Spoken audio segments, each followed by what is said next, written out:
Au Québec, on découvre de plus en plus les produits de distillerie d'ici et on les apprécie davantage.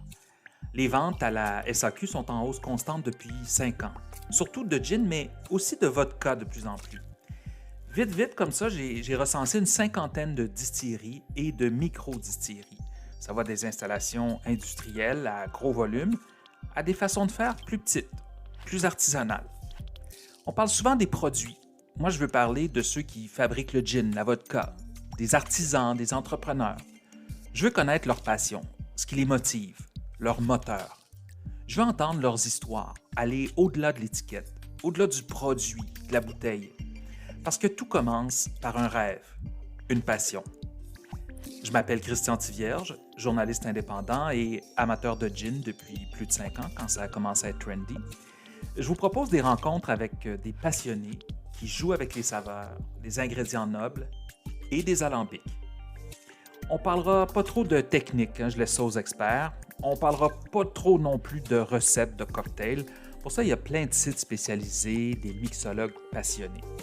On va parler des distillateurs, des entrepreneurs, des artisans qui portent cette petite industrie à bout de bras et qui nous font découvrir des saveurs, des terroirs et qui nous font aimer notre Québec encore plus. On est le 1er juillet, c'est la fête du Canada. Je viens d'arriver à Saint-Ubalde, à la distillerie Ubalde.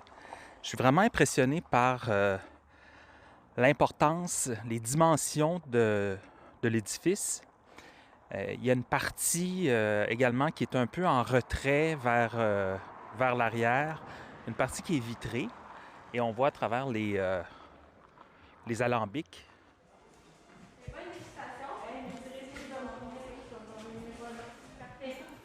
On entre par une boutique très sympathique qui met en vedette évidemment la vodka Route 363. C'est la première vodka fabriquée à base de patates au Québec. Parce qu'ici, on est au pays de la patate. Bonjour. Je rencontre Pascale Vaillancourt et malgré le masque, je devine un grand sourire. Elle a de l'aplomb et semble déterminée. C'est donc bien beau ici. C'est beau? Merci, c'est gentil. C'est elle qui s'occupe des opérations. Elle s'assure que le produit est de qualité. Ubalde, c'est une histoire de famille, de couple aussi. Parce qu'arrive sur place Hugo Dastou, qui est le conjoint de Pascal. Pascal, elle s'est emmenée ici, c'est ma conjointe. Moi, je suis le directeur général de Patates Dolbec. Puis on a décidé de partir la distillerie. C'était une passion. Mais c'était aussi pour venir s'établir ici, nous, à Saint-Hubert, parce qu'on habitait Québec. Puis, c'est pour ça que moi, ma réalité, c'est les patates. Je suis ici les soirs ou quand il y a des problèmes. Là, c'est pas ma job. Pays de la patate, je vous disais. Patates Dolbec, c'est le plus gros producteur de patates dans l'Est du Canada. 10 000 acres de culture, dont 4 000 réservés exclusivement à la pomme de terre. Pascal et Hugo sont pas seuls dans cette aventure qu'est Ubalde. Il y a aussi José Petitlair et son conjoint Stéphane Dolbec. Oui, oui, comme dans Patates Dolbec. OK, je m'arrête ici pour parler 30 secondes de la production de pommes de terre au Canada. Donc, en 2020, c'était 357 000 acres récoltés. Province numéro 1 à ce chapitre? Ben oui, la plus petite, l'île du Prince-Édouard. Suivent le Manitoba et l'Alberta. Le rendement, bon an, mal an, tourne autour de 300 quintaux à l'acre. Un quintal, c'est une unité de mesure qui correspond à 100 livres, ou environ 45 kilos. Il y a essentiellement 2 marchés pour les patates. La consommation, donc les détaillants, les épiceries, et la transformation, les restaurants, les institutions et des usines de chips, par exemple. Les recettes des producteurs canadiens sont d'environ 1,3 milliard de dollars. On exporte pour environ 335 millions de dollars, principalement aux États-Unis, mais aussi en Thaïlande, à Trinité et Tobago, oui, oui, au Guatemala et aussi loin qu'en Indonésie. Mais revenons à notre vodka. J'ai dit 2 marchés, consommation, transformation, mais la nature ne donne pas toujours de belles grosses patates. Parfois, il y en a des vertes et des pas mûres, me direz-vous, qu'on donnait aux animaux. Mais là, on a vendu les animaux et on a acheté des alambics. Il va être plein de patates. Combien on met de patates, Pascal, dans une recette? C'est variable, là, mais généralement, là, parce qu'on est en fine-tuning des recettes. Là, mais On veut optimiser, là, mais actuellement, on c'est roule ça, à 5200 kilos. 5200 kilos Oui, pour faire ce qu'on appelle une batch.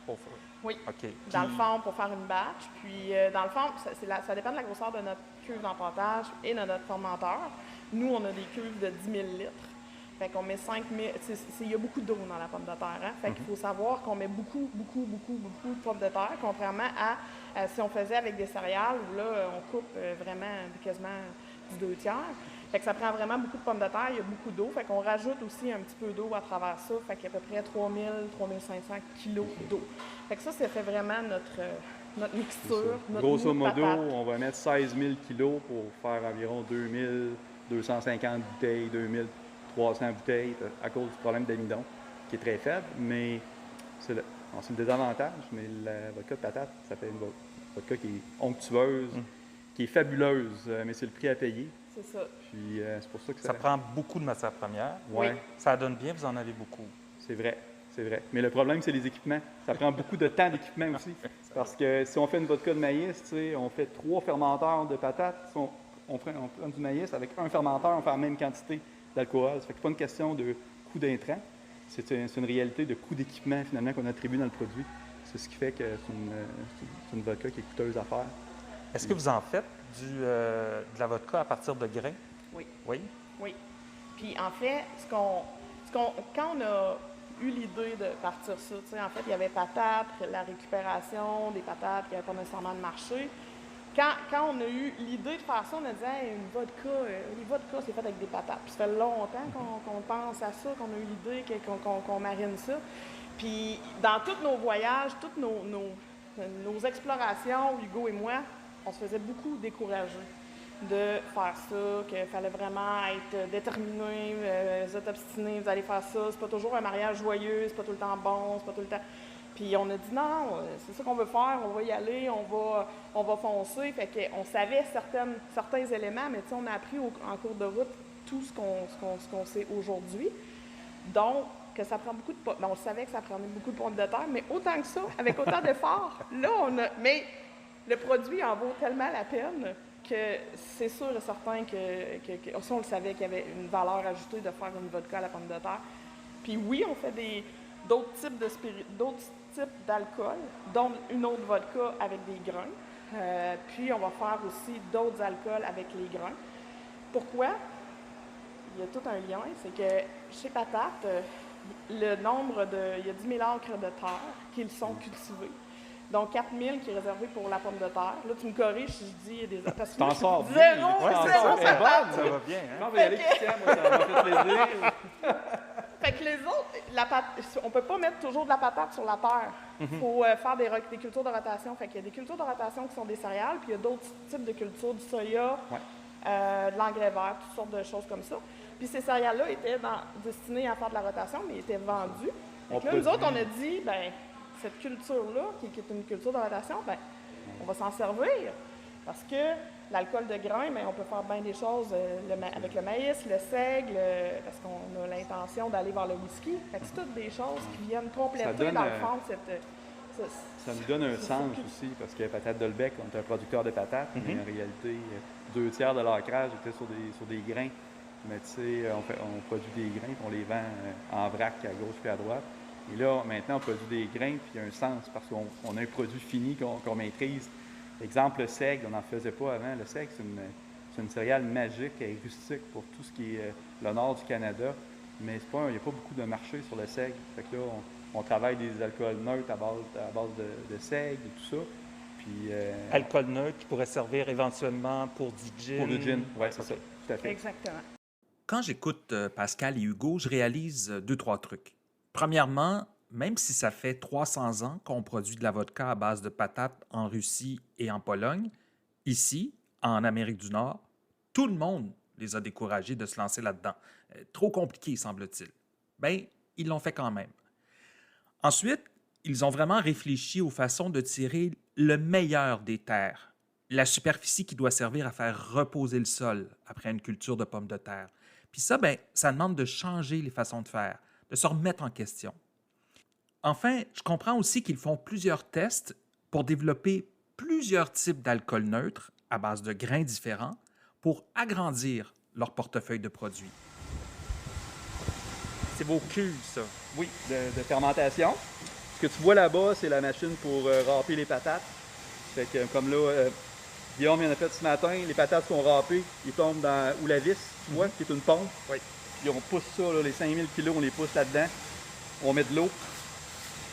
Puis c'est ce qu'on appelle l'empâtage ou le mashing. On rajoute d'enzymes pour c'est ça. Fait que là, on a une cuisson actuellement qu'on va ramener dans un fermenteur. Voilà, on le c'est sent, ça. hein? Ça sent les patates. Oui. Ça, c'est des fois, après, ça sent autre chose. Là. Mais là, ça sent les patates. Et une fois que les patates, ça goûte pas la Ça, patate. c'est la batch aujourd'hui. On va transférer ici tantôt. Ça va être la batch de demain. Fais attention parce que tu es en haute fermentation. C'est ça. Tu peux accrocher ici. Oui, mais il faut pas trop proche parce que. Non, mais. Fait que ça, c'est en train de fermenter. On le sent, là. Tu sens? Puis l'eau, vous la prenez où? Ben, nous, on est chanceux ici à Saint-Hubal parce que l'eau de la municipalité, c'est très. Ici, il y a beaucoup de sable à Saint-Hubal, puis il y a toutes des capes de roche. Fait qu'il y a un puits qui est, je pense, à 500 pieds de profond, puis l'eau de la municipalité est zéro chlorée. Donc, on n'a pas déclaré l'eau avant. On prend directement cette eau-là qui vient là, du puits artésien. Donc, ça prend beaucoup d'équipement. Puis on a beau être passionné, puis aimer prendre un dry martini de temps en temps, reste que tous ces efforts, tout ce développement et tout ce temps, ben, faut que ce soit rentable. Et c'est dans ça que Hugo excelle. Ah oui, petite note. J'ai pas demandé à personne dans ma série de me parler de chiffres, d'états financiers.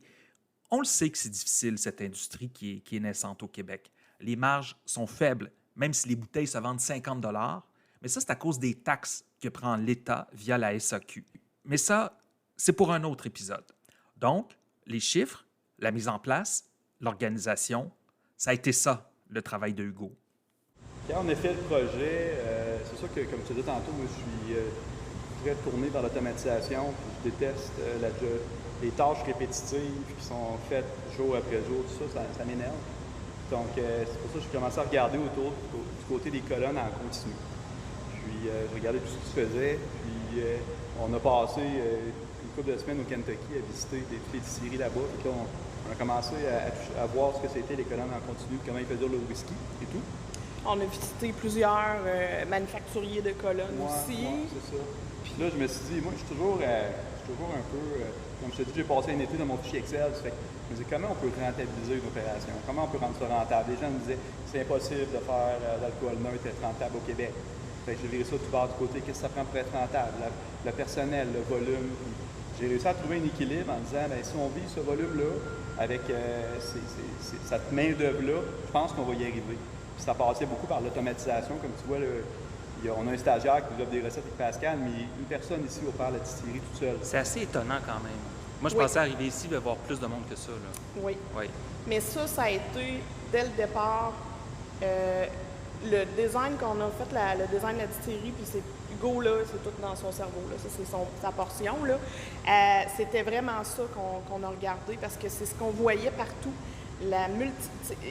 Beaucoup de ressources avec... puis on était, boy, ça va être quelque chose, là, d'engager tout ce monde-là dans une réalité qu'eux vivaient déjà parce que dans l'agriculture, la réalité du manque de main-d'œuvre est criant. Fait qu'il y avait déjà cette espèce de notion-là de dire, OK, comment on peut arriver à faire quelque chose, mais avec de façon harmonieuse, mais aussi avec un minimum. Comment on peut être artisanal, parce que les produits sont artisanales, mais comment on peut être assez organisé pour automatiser ce qui peut être automatisé, pour être artisanal mais automatisé. Puis, tu sais, moi, j'ai une tête de cochon, fait que je me dessinais avec les manufacturiers. Je suis allé chez Vendôme aux États-Unis, puis, je suis allé avec mon fils, on est allé les voir, puis on les challengeait sur des affaires, pourquoi on pourrait faire ça de telle façon. Puis de fil en aiguille, je suis allé voir un autre manufacturier au Montana qui avait un kit tout en continu. Puis finalement, on a tracé une ligne, on s'est dit, bien, je pense qu'il faut y aller un petit peu hybride pour aller conserver la flexibilité et la saveur. C'est pour ça qu'on est abouti avec une première colonne en continu. OK? Puis, ce qui fermentait tantôt, tu l'as vu, bien, il va être pompé là-dedans avec une pompe qui est de l'autre côté. Puis ça va être ici une première fois ici. On va sortir dans le réservoir carré. C'est un alcool entre 60 et 70 %. Puis la partie solide, la drèche, est automatiquement envoyée dans ce réservoir-là. Qu'après, on repasse dans une machine pour séparer le solide du liquide. Puis le liquide, on le remet sur nos terres. Le solide, on le récupère pour nourrir des animaux. Fait qu'il n'y a aucune perte, là. Il n'y a aucune perte. Il n'y a aucune perte, c'est ça. On a parlé longtemps, Hugo, Pascal et moi. Ils sont volubiles, ils sont généreux. On sent que ce projet, ils l'ont désiré, pensé, mûri et qu'ils en prennent grand soin. Ils connaissent tous les rouages de leur système automatisé. Pascal élabore les recettes, on pense aux prochains produits. Ils me parlent de la SAQ, me disent qu'au fond, ils sont chanceux parce que le monopole d'État souhaite vraiment faire une meilleure place aux produits québécois. Mais pas juste aux produits d'ici, les produits faits main ou du grain à la bouteille, comme on dit, ou de la patate à la bouteille dans leur cas. Ils me parlent beaucoup et la conversation est vraiment très facile. Mais ce que je retiens au-delà de tout ça, c'est le sens qu'ils ont trouvé à travers leur projet et les valeurs qui portent ce sens. Et ça, c'est très inspirant. Si l'entreprise nous dit on veut faire un marketing authentique, Ouais. on veut mettre d'avant ce qu'on est avec nos beaux côtés, nos moins beaux côtés, notre réalité d'agriculteur, les journées qui vont moins bien, mais c'est ça l'agriculture, c'est ça la réalité. En bout de ligne, on emballe des patates, on nourrit les gens, puis on est capable de prendre un verre de quelque chose qui à la journée a été dur. Non, mais nous autres, tu sais, quand on cherchait nos valeurs, puis tout ça, puis, tu sais, je veux dire, moi, c'est ma dernière, je veux dire, c'est une entreprise qu'on a créée, notre entreprise, mais en même temps, je veux dire, je n'irai pas, tu sais, où ça va nous mener, là, tu sais, je veux dire, j'ai 50 ans, là, je m'en vais pas vers refaire 3-4 métiers, là, fait que c'est sûr et certain que quand on s'est arrêté, on s'est dit, là, regarde ce qu'on fait, là, ben c'est ça, c'est vrai, c'est la passion, et on veut avoir du plaisir, tu sais. Les autres, c'était ça, là. Fait que des fois, on se rappelle juste, oh, là, c'est dur, oh, on n'a plus de plaisir. OK, on s'est dit qu'on voulait avoir du plaisir, qu'est-ce qu'on change, qu'est-ce qu'on fait? Puis, l'authenticité, ça transpire nos pores, là. Tu sais, quand on dit what you see, what you get, là, ben, nous autres, c'est ça qu'on veut, on veut amener, tu sais, on veut dire, puis on veut... Fait que ça, c'était toutes des choses super importantes. Fait que quand on est parti là-dedans, puis ça collait à notre peau, fait qu'on on est fiers de tout ça, là. Puis je pense que les gens ici, de la région, sont fiers aussi. Ils sont contents de voir ça, cette espèce de distillerie-là qui est émergée. Les gens, ils reviennent à la distillerie chercher de la vodka de patate. Puis là, ils reviennent, on leur dit, parce que nous autres, on demande, c'est-tu votre première fois? Non, 3 fois, j'ai plus de vodka. On est une succursale de la SAQ. Oui. C'est que c'est très drôle. C'est très drôle.